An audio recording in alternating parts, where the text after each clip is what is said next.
안녕하세요. 4월 12일 금요일 신명기 27장 1절로 26절 언약을 갱신하라입니다. 모세는 약속의 땅에 그들이 들어갔을 때 율법을 기록한 큰 돌들을 세우도록 명령하십니다. 이것은 그들이 율법을 늘 기억하며 순종하게 하기 위한 장치입니다. 또한 그들의 후손들에게도 전달하게 하기 위한 교훈이기도 한 것이죠. 그리고 또한 돌들을 쌓아 제단을 만들고 번제와 화목제를 드리게 합니다.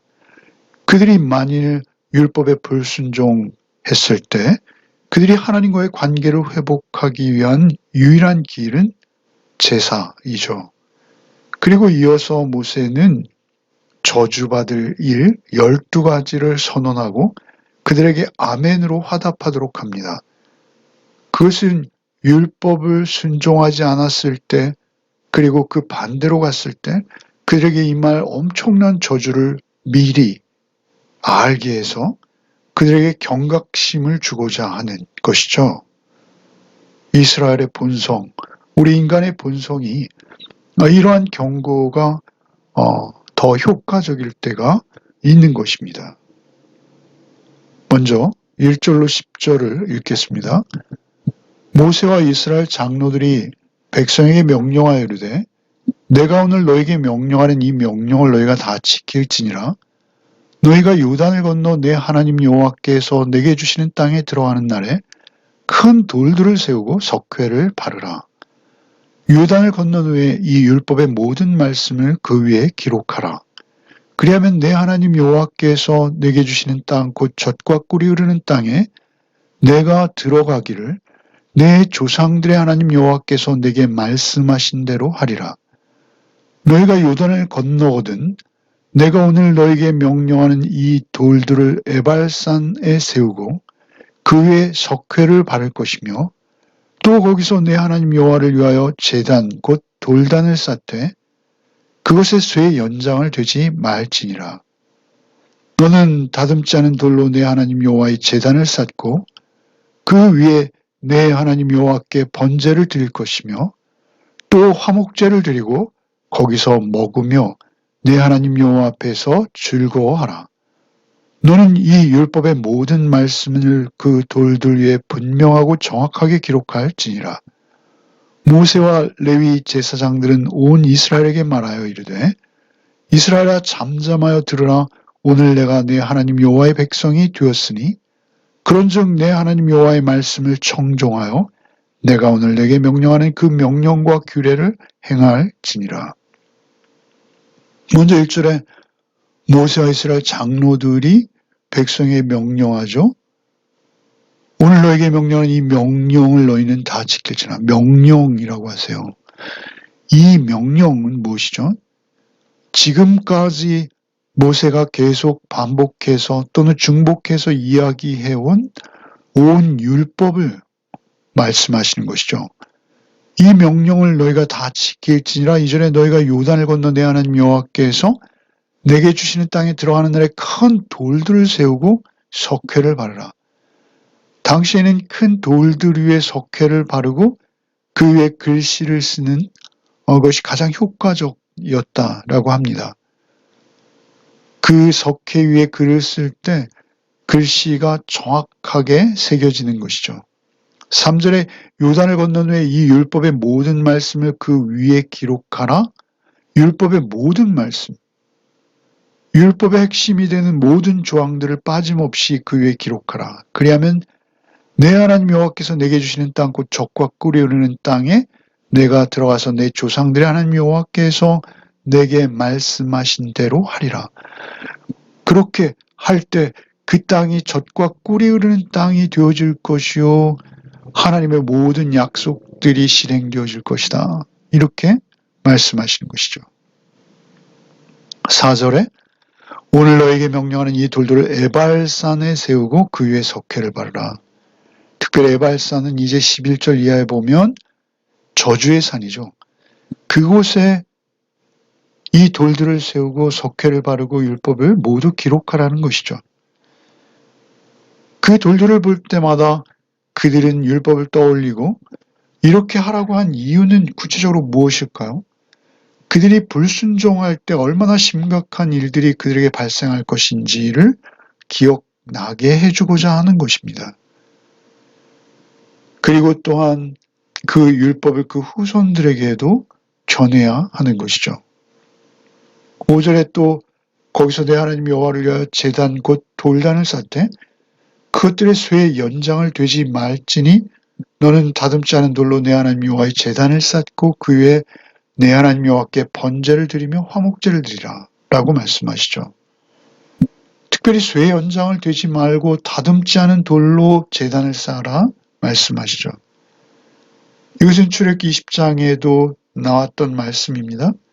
인간의 솜씨로 그것을 화려하게 장식하는 것, 그것을 하나님께서 즐겨하지 않으십니다. 또한 하나님의 뜻에 맞지도 않는 것이죠. 이 제단을 쌓고 하나님 앞에 그들이 번제와 화목제를 드릴 수 있도록 되어진 것은 순전히 하나님의 일방적인 은혜입니다. 하나님께서 그들을 찾아와 주신 것이죠. 번제와 화목제를 드리고 거기서 먹으며 즐거워하라. 번제는 완전히 태워드리는 회복의 제사요. 화목제는 또한 하나님 앞에서 먹고 마시며 작은 잔치를 벌이는 하나님과의 교제의 시간인 것이죠. 이 모든 것은 하나님이 일방적으로 이스라엘에게 주신 은혜입니다. 에베소 2장의 말씀처럼 너희가 그 은혜에 의하여 믿음으로 구원을 얻었나니 이것은 너에게서 난 것이 아니요 하나님의 선물이라 행위에 난 것이 아니 누구든지 자랑치 못하게 함이라 말씀하시지 않습니까? 사실 이것은 하나님의 일방적인 은혜입니다. 결국 우리가 예수 믿고 구원 얻는 것은 역시 하나님의 일방적인 은혜이죠. 그렇듯이 이스라엘이 이렇게 하나님의 율법 앞에서 살아갈 뿐만 아니라 그 율법 앞에서 더욱이 이렇게 제사까지 드릴 수 있게 되어져서 하나님께 늘 회복되어질 수 있는 은혜를 얻는 것, 이것은 전적인 하나님의 일방적인 구원의 행위입니다. 8절에 너는 이 율법의 모든 말씀들을 그 돌들 위에 분명하고 정확하게 기록할지니라. 9절에 모세와 레위 제사장들이 온 이스라엘에게 말하여 이르되 1절에는 모세와 이스라엘 장로들이 있는데요. 9절에는 모세와 레위 제사장들이에요. 지금까지는 모세가 일방적으로 얘기해 왔다면 이제 모세는 그들과 떠날 날이 가까워오는 것이죠. 이 마지막 설교를 하면서 그 장로들을 개입시키고 제사장들을 개입시키는 것이죠. 모세가 할 일들을 이제 그들에게 이양하기 시작한 것입니다. 이스라엘에게 말하여 이르되 내 하나님 이스라엘아 잠잠하여 들으라. 내가 내 하나님 여호와의 백성이 되었으니 10절에 그런즉 하나님 여호와의 말씀을 청종하라. 오늘 내게 명령하는 그 명령과 규례를 행하라. 그러니까 하나님의 백성이 되었다는 것은 무엇입니까?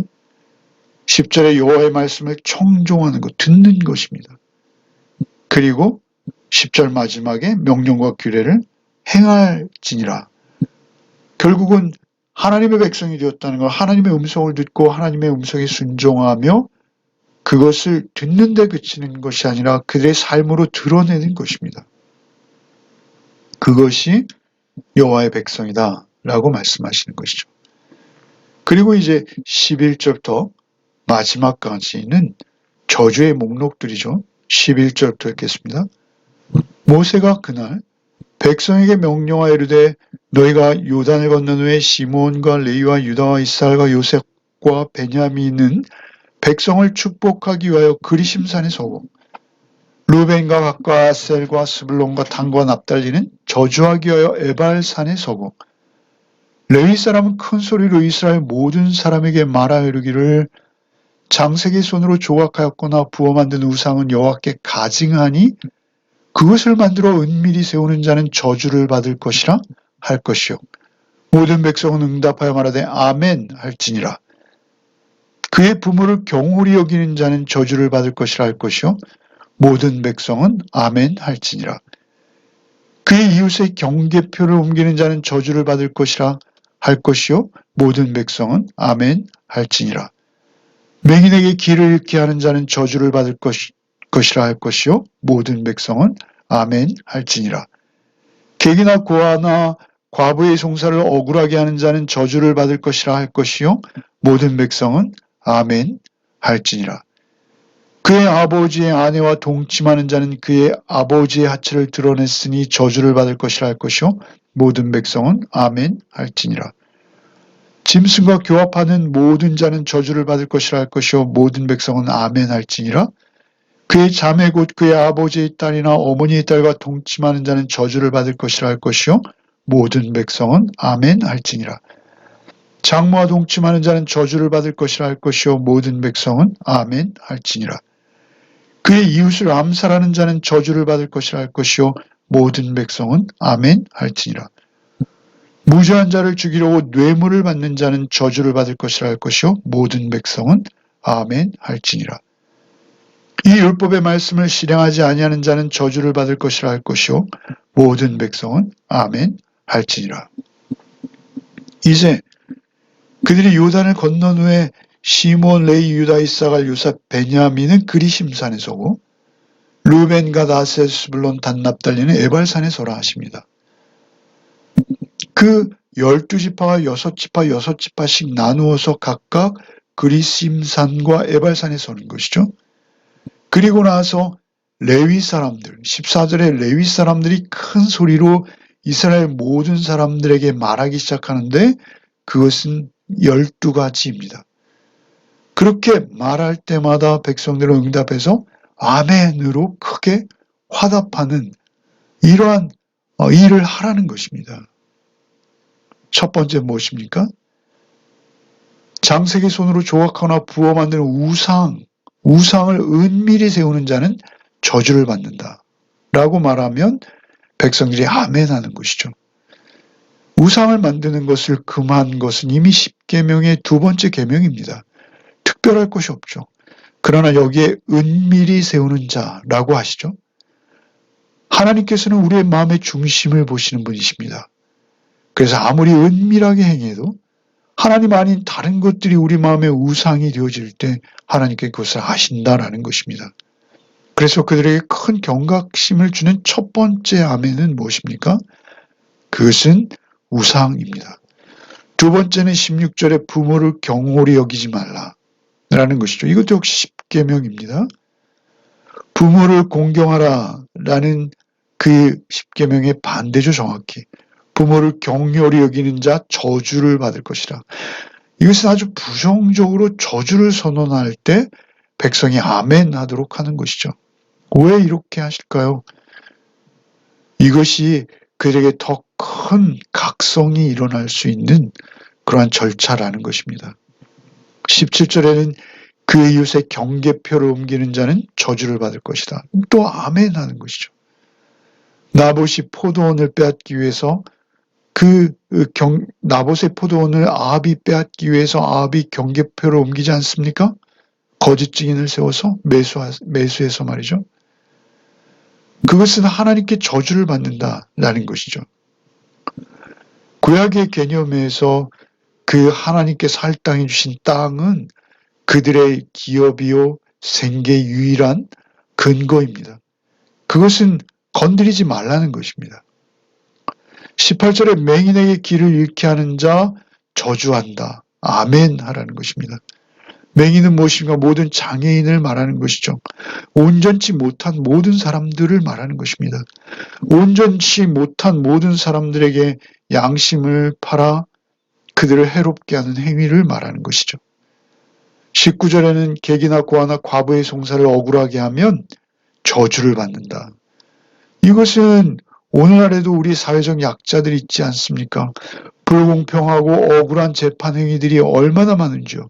우리 사회에도 유전 무죄, 무전 유죄 이런 말들이 얼마나 횡행합니까?